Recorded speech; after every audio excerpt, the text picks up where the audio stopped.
Think about the new White Boys and the new Cornettes de Bise, the two blends that we made.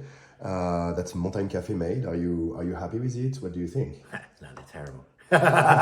No, they're great. I think what's nice is like they're two different blends. So you've kind of got two different approaches that the names reflect, and I think it's really interesting. Like if you start with like the Wild Boys, it's like it's a really great name, but it's really evocative of the coffee that's in there, that it's got a little bit more of a kick, it's got a little bit more of that adventure, that little bit of like lust for passion in there and that lust for adventure. You've got complexity, you've got a touch of like that sort of cocoa bitterness, that kind of slight edge to it, tempered by a little bit of sweetness that we get from the Sumatra, like balances it out nicely. You've got a bit of strength in there, and then you've got a little kick of like a little bit of Ethiopian in there just to give it a little bit of zing and a little bit of life. But it's like a really interesting, complex, it gives you that little energy kick where you like it, but it's not too dominating. It leaves you with that sort of pleasant aftertaste, sort of like when you've had a great day out and you're glad to get home and it's over, but then 10 minutes later, you're like, I kind of wish I was still back out there. It's kind of that side. Whereas the Cornettes de Bise is more, for me, it's more like sort of toffee. It's more kind of fudge. It's that sort of, when you're having that relaxing, it's cold outside, it's gentle, you've got a rug on your knees, you want that little bit of a hug. It's that fudgy, warm coffee, but it's not gonna like get you too wired on the caffeine. It's just like warm, huggable, comforting kind of blend. And it's nice to have those two as a different distinction, because it's like, hey, which what's your mood today? Do you want to hug on the sofa, or do you want to go out and have an adventure? Which way do you want to play it? Yeah. Great. And what about the single origins that we roasted yesterday? So we tasted them today and we are quite happy with them. But what do you think about, for example, the African one we have, the Ethiopian, the Yirgacheffe? What do you think about it? So I think the Yirgacheffe, it's quite interesting actually. So when we had it as the filter this morning, like when we were cupping and everything, it was a little bit more limey. It was a little bit more like slightly coconutty. When you have it as the espresso, like that concentration makes it a little bit more peachy. It sort of livens it up. It's still got that sweetness to it, but it brings out the more sort of yellowy fruit side of it that makes it a little bit more exotic. So it's nice to have a coffee that's got some real fun, fruity flavors in there, but also gives you two different directions of, do you want the sort of limey side because you like the pour over, or the pot of coffee on the side, or do you make it like an espresso way or a stovetop way, which will bring out more of the sort of peachy notes of it and the exotic fruit that side.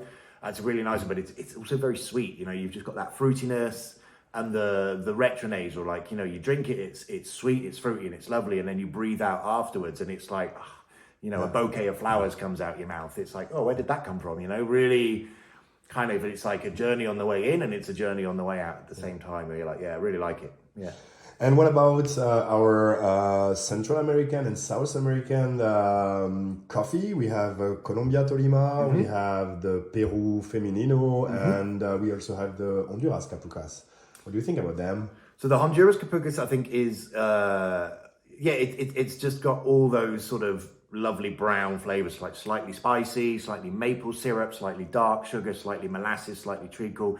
It's got that like sort of dark complexity. I think it'll pair really well with like a milk or cream, or it's kind of like if you're cooking with it as well, it's the one that you want to chuck in that will really give you that kind of that base level of like, oh yeah, that's coffee, give that good satisfaction. The Peru Femenino is much more gentle, it's much more sort of buttery, like the body is bigger and it's creamier and silkier, but its overall profile is a little bit more gentle, and there's just that little like kind of tickle of acidity at the back that just keeps it light and keeps it approachable.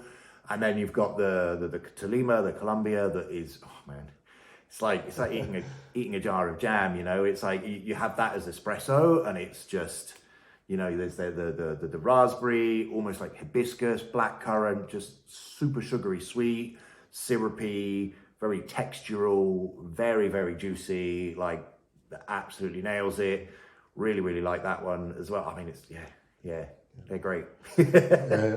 And so if we continue our world tour and go to another continent, in India and also in Indonesia with the Sumatra that we have, what do you think about these two coffees? India, I mean, yeah, again, it's great. It's very different. Again, no surprises. The espresso profile intensifies the flavors that you find in the filter profile, but it makes it sweeter. You get that sort of heavy, like plum, prune, almost cassis sort of heavy, slightly alcoholic, but not too much. It's still quite clean, but that spicy, sweet, purple fruit flavors that come through, really nicely balanced.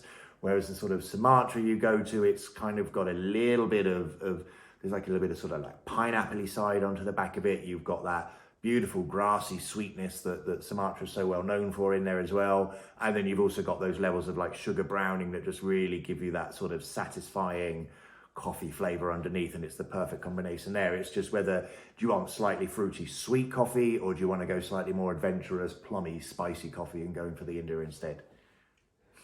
Thank you, Jamie.